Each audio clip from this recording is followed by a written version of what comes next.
Fox News alert now, well into the government shutdown at this point. Day 17, the White House is saying the president will head to the southern border later this week, and that he warns he may declare a national emergency to build the border wall. Let's go outnumbered overtime now. I'm Harris Faulkner. The partial government shutdown stretching into its third week. Republicans and Democrats fighting over border security. Administration officials and congressional staffers met over the weekend but failed to make much progress. The White House has announced the president will head to the southern border on Thursday to meet with those on the front lines of what they say is a national security crisis. Meanwhile, the president is warning he could take matters into his own executive hands. We're looking at a national emergency because we have a national emergency. Just read the papers. We have a crisis at the border of drugs, of human beings being trafficked all over the world. They're coming through. And we have an absolute crisis, and of criminals and gang members coming through. It is national security. It's a national emergency.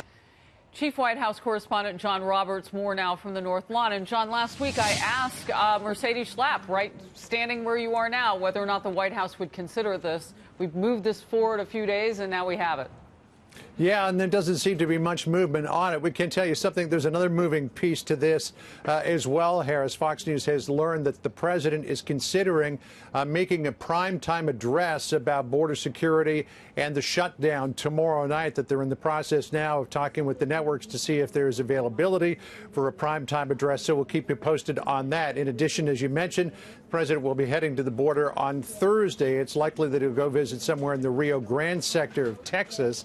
And that's an area where a physical barrier, there are some just south of McAllen, Texas, just above Reynosa, the Mexican city there, but they're very small, maybe a couple of miles of a steel barricade. It's not an area where a big, tall fence would really work, because there's a lot of private landowners who will butt the Rio Grande there, and they're certainly not going to want a wall built there on their property to cut them off from access to the river. But the president making more clear in a letter to the Appropriations Committee chairman in the Senate, Richard Shelby, exactly what he's looking for. The president asking in a letter for, quote, a request for $5.7 billion for construction of a steel barrier for the southwest border.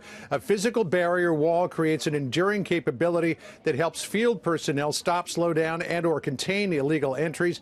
The administration's full request would fund construction of a total of approximately 234 miles of new physical barrier. Last Friday and over the weekend, as you mentioned, the president threatened to declare a national emergency to build a border barrier, and dropping the idea, which is very unpopular with Democrats, of a concrete wall for something made of steel. Here's the president. They don't like concrete, so we'll give them steel. Steel is fine. Steel is actually more expensive than concrete, but it'll look beautiful, and it's very strong. Some Democrats immediately challenged the idea that the president could declare a national emergency to build a wall. But the president tweeting this morning, Congressman Adam Smith, the new chairman of the House Armed Services Committee, just stated, yes, there is a provision in law that says a president can declare an emergency. It's been done a number of times, no doubt, but let's get our deal done in Congress. Yesterday, Congressman Smith did suggest on one of the Sunday shows that it is possible, though perhaps not plausible. Listen here. The answer is yes. There is a provision in law that says the president can declare an emergency. It's been done a number of times, but primarily it's been done to build facilities in Afghanistan and Iraq. And in this case, I think the president would be wide open to a court challenge saying, where's the emergency?